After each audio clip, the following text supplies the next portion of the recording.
Greetings and salutations. This happens to be a fun case where I'm trying out a new updated video. Uh, I should say camera slash phone, etc., etc. I do not know the quality of the audio. However, I'm not going to bother with my opinion on the audio or the visual because I literally cannot stand looking at myself. This is really hard. And second of all, it's really hard to hear my own voice. Naturally, people do not like hearing their own voice because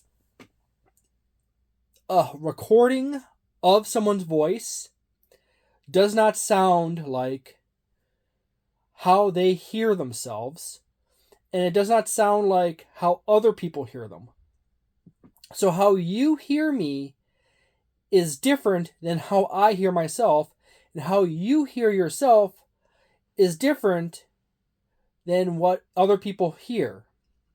So the recording could be absolutely 100% accurate to reality, but the person speaking has this weird feeling about how the sound of their voice is made through the video, or any recording of that matter.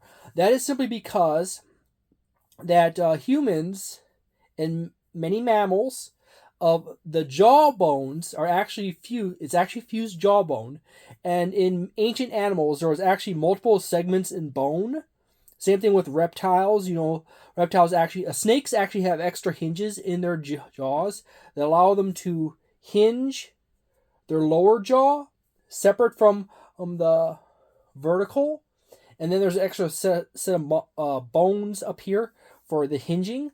In reptiles, in mammals, and particularly humans, the bones, this jaw has been fused, the sections, but a set of the bones that were a part of the upper section of the jaw have migrated from the top of your jaw into your ears to add extra range of hearing.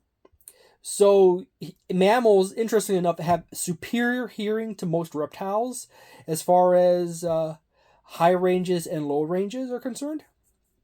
Most reptiles hear more through vibrations through the ground. Now, that is not the only reason why I have issues with seeing myself in video or hearing myself, but that is the universal complication that a lot of people have, is that your hearing is actually pretty good, but as you are speaking, this thing is making noise. Your sound is being, air vibrations going up here. You're either speaking in your chest or you're speaking up in your throat or your nose. But anyways, these vibrations travel through your skull into your ears and actually affect how you hear yourself. But other people do not feel or hear those vibrations in your body. So the way you hear is a combination of the sound that's coming out of your mouth and your ears are picking it up, plus the vibrations in your body traveling to your ear and altering the sound. That is why a lot of people have a hard time hearing themselves in recordings. Now, this is ultra high definition, 60 frames per second. This is in smart mode. It's literally, there's a little gauge down here in the corner that actually indicates the left to right channel of the sound. There's actually EV values and speed and everything else in here. I can actually dial this up and down to make it record faster or slower. So I can actually make myself speed up in my when I'm talking.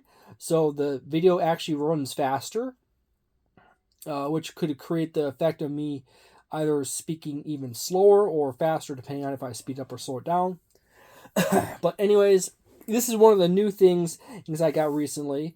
One of my other things I was working on kind of fell through for improving the channel, but there's more stuff. I got about supposedly 10 minutes of record time at the highest resolution that this phone and camera can deal with on the highest resolution. So most of my videos happen to occur around that 10 to 30 minute mark. A lot of the card review videos or something like that, I just pull open a pack or something and show you guys this pack. Those are usually around like 8 to 9 minutes. If I get multiple of these super high definition videos and I can actually stitch them together, and the quality of the imagery in the back is much better too. I have my other light source. Also, this has night. This camera here has night photography. And high quality recording mode. Interestingly enough, to kill the time, I might actually just show off.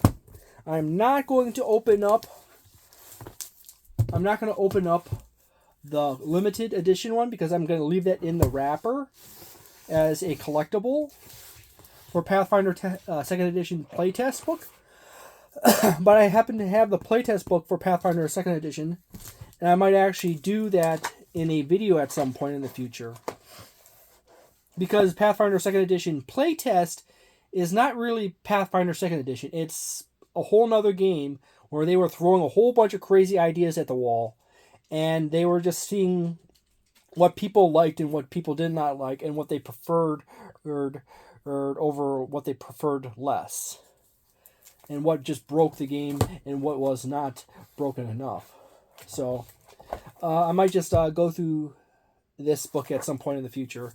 But anyways, I have Symborium. I got Legend. Oh, I take my Dungeon Master guide off the top. Part of my many projects is I have a campaign I'm running for D&D 5th edition, and I also have a Pathfinder 2nd edition one I also have set up, and a Call of Cthulhu one. But I also have numerous products to cover. Oh, the bookmark is because I got a player who has a warlock that dabbles in alchemy, and he kind of wandered off of that. So I bought a book. This is actually Shadowrun 5th edition, and I also have Shadowrun 6th edition, as well as Keeper Tips and the Paranoia Starter Box. And I also have the 5th edition, Dungeons & Dragons 5th edition compatible Oz and Neverland books. And actually, that's actually pretty nice. Actually, you get this green, and then you got gold. That looks nice in the camera, actually. I also have some 5th edition monster books from various other companies like Legendary Games and Nord Games and 2C Games and Kobold Press. So, there you go. At some point, I'm going to go through those. I also have the battle boxes for Pathfinder 2nd edition. And I also have the spell cards and condition cards for Starfinder. Paizo has just announced Starfinder Enhanced book coming out this October. I'm actually excited to get that. However, it's really hard to even get my players' ears to wander away from fantasy. So, they really like fantasy. That's a lot of. It's one of those really depressing things is that so many people cling to fantasy. If they cling to Dungeons and Dragons, but if you can pull them off of Dungeons and Dragons, they also want fantasy. They want a fantasy. Pathfinder 2nd edition is a good secondary, or fantasy trip, or something else. But they kind of have this draw to medieval fantasy, or a weird offshoot like high fantasy or grim dark fantasy. But most players gravitate towards those, and that's actually kind of sad. This is incidentally another big book settlements. So thank you very much and see ya.